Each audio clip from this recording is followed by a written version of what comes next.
भारतीय ज्ञान परंपरा में शास्त्रार्थ केवल वाद विवाद नहीं था, बल्कि सत्य की खोज का एक पवित्र माध्यम था।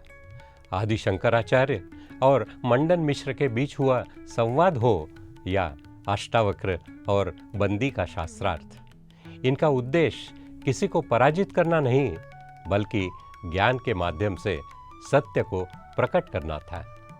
उसी परंपरा से प्रेरित यह शास्त्रार्थ श्रृंखला आज के समय में समाज के मन में उठने वाले जीवन से जुड़े प्रश्नों को सामने लाने का प्रयास करता है। जब मन स्वयं को भूल जाता है, तब वह दूसरों से तुलना करने लगता है। आज का प्रश्न, क्या तुलना हमारी प्रगति का साधन है या हमारी शांति का हनन?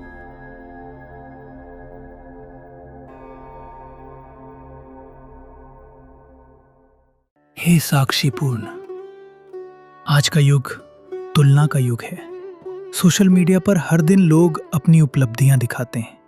किसी के पास बेहतर करियर, किसी का बेहतर शरीर, किसी का बेहतर परिवार, किसी का बेहतर जीवन।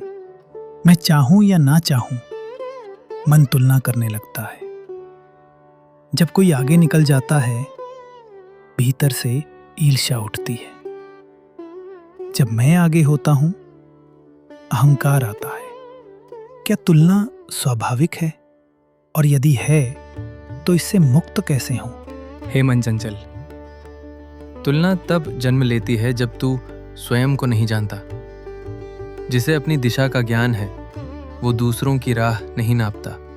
तुलना छाया है, स्वीकृति प्रकाश। प्रकाश जले तो स्वयं पीछे हो जाती है। पर बिना तुलना के प्रगति कैसे होगी?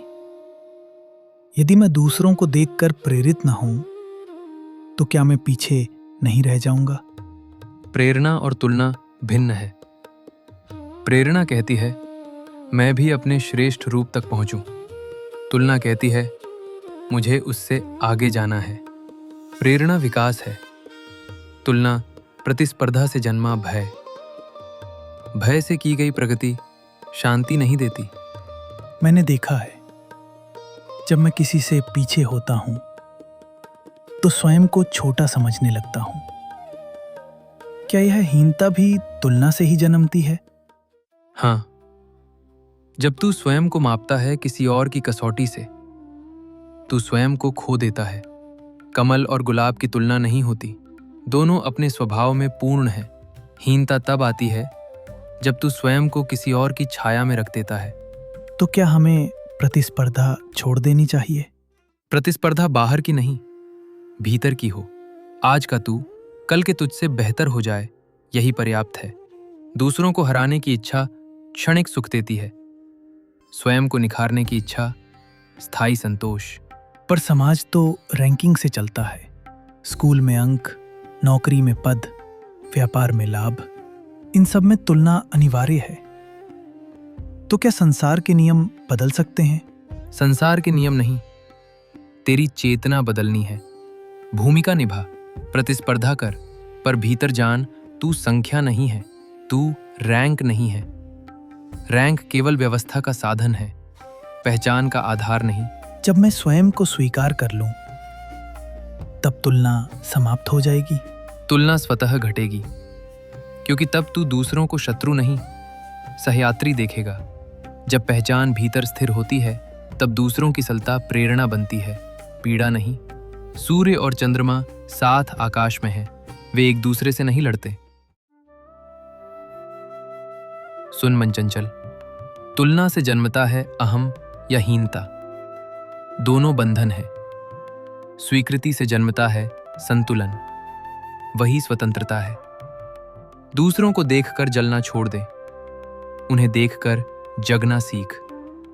तू अद्वितीय है, ये जान ले, फिर तुलना का प्रश्न ही नहीं रहेगा। आज का चिंतन प्रश्न, आपने स्वयं को आखिरी बार कब बिना तुलना के स्वीकार किया था? वहीं से मुक्ति आरंभ होती है। जब हम तुलना में जीने लगते हैं, तब जीवन का केंद्र सफलता बन जाता है।